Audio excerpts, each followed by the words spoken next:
سی مثالیں مل جائیں گی.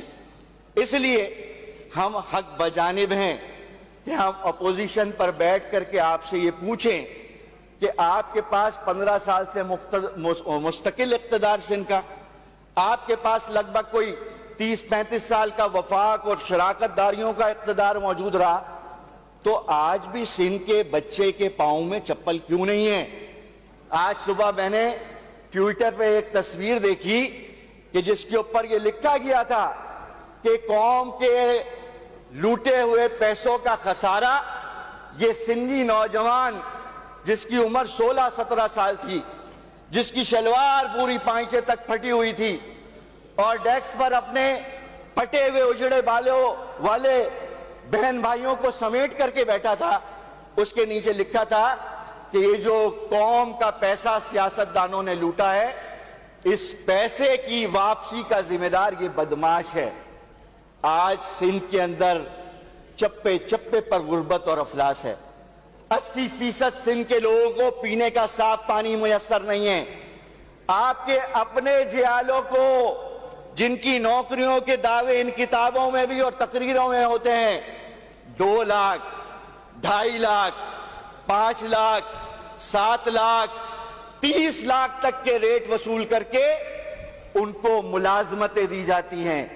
ہاں، میں نے وہ منظر سول ہاسپٹل کے اندر دیکھا تھا کہ 250 ہیلتھ ڈپارٹمنٹ کی نوکریوں کو حاصل کرنے کے لیے جب کراچی کے 14-15 ہزار لوگ پہنچ گئے تو معذوروں کو کوٹے کے لائن کے اندر بھی جیالے کھڑے تھے.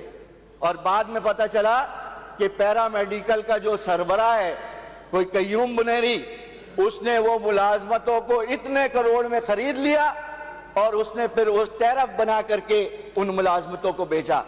صرف ہیلتھ ڈپارٹمنٹ میں نہیں، ایجوکیشن ڈپارٹمنٹ میں گریڈ 2 سے لے کر 5 تک کی ملازمتوں کو آپ یہ سمجھتے ہیں کہ وہ آپ کی میراث ہے؟ جو پیپلز پارٹی کے اندر موجود ہوگا اس کو چوکیداری کی نوکری ملے گی، وہ مالی لگے گا، وہ کلرک بنے گا. اور جو پیپلز پارٹی میں نہیں ہو، بے شک وہ سندھی ہو، بے شک وہ مسلمان ہو، بے شک وہ ہندو ہو، بے شک وہ عیسائی اور سکھ ہو، وہ بے روزگاری اور فاقہ کشی کے اوپر اپنی زندگی کی ڈوروں کو کھینچے گا. میں اس موقع پر ایکسائز اینڈ ٹیکسیشن والے مسئلے پر بھی بات کرنا چاہتا ہوں. یہ اسلامی جمہوریہ پاکستان کے اندر شراب کی فیکٹریوں سے 1145 ملین روپے کی آمدنی ہوگی، اور اس کے اندر آپ نے بہت ساری چیزوں کو لکھ دیا ہے.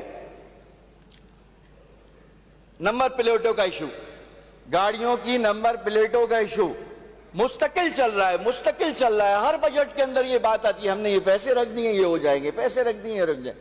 تو میں ہاتھ جوڑ کر کے یہ کہتا ہوں کہ ان سفید پوش لوگوں کی عزتوں کو سرے نام اور سڑکوں پر نیلام مت کروائیں. جو پیسے جس کے لیے رکھے گئے ہیں اس کے اوپر اس کو خرچ کرنے کا انتظام بھی کریں. آپ کی گڈ گورننس تو جب سفر شروع کرتے ہیں ہم چنگچیوں کے اوپر تو ہمیں پتہ چلتا ہے.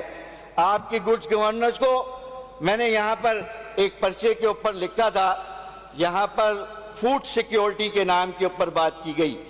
فوڈ سیکیورٹی کیا ہے کہ آٹے کی گندم کی قیمت کم سے کم 100 روپے مقرر کر دی گئی، اور اس کے اوپر آپ نے جو پیسے رکھے ہیں، پہلے رکھے تھے آپ نے 63 ارب روپے سبسڈی کی مد میں.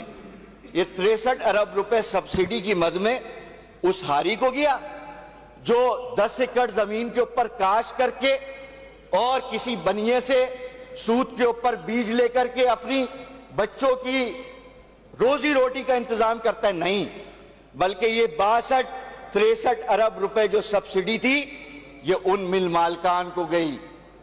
یہ 62 اور 63 ارب روپے کی سبسڈی ان جاگیرداروں کو گئی کہ جن کی زمینیں 200 ایکڑ سے زیادہ تھیں، جنہوں نے گندم کی کاشت بھی کی، اس کو کی ذخیرہ اندوزی بھی کی، اس کے اوپر بلیک ریٹ بھی لیے، اور اس کے بعد آٹے کا بحران بھی پیدا کیا. اے سی اور ڈی سی کے نظام کے ذریعے آپ نے اس کو لکھ دیا بے نظیر انکم سپورٹ کے ذریعے مفت آٹوں کی اور کم قیمت آٹوں کی تقسیم کا نظام بنایا تو بھائی وہ منظر میں نے خود دیکھا ہے. ایک آٹے کی تھیلی لینے کے لیے سندھ کی بیٹی اور سندھ کی ماں جس ذلت اور رسوائی کا سامنا ان گلیوں اور چوراہوں پر کر رہی تھی,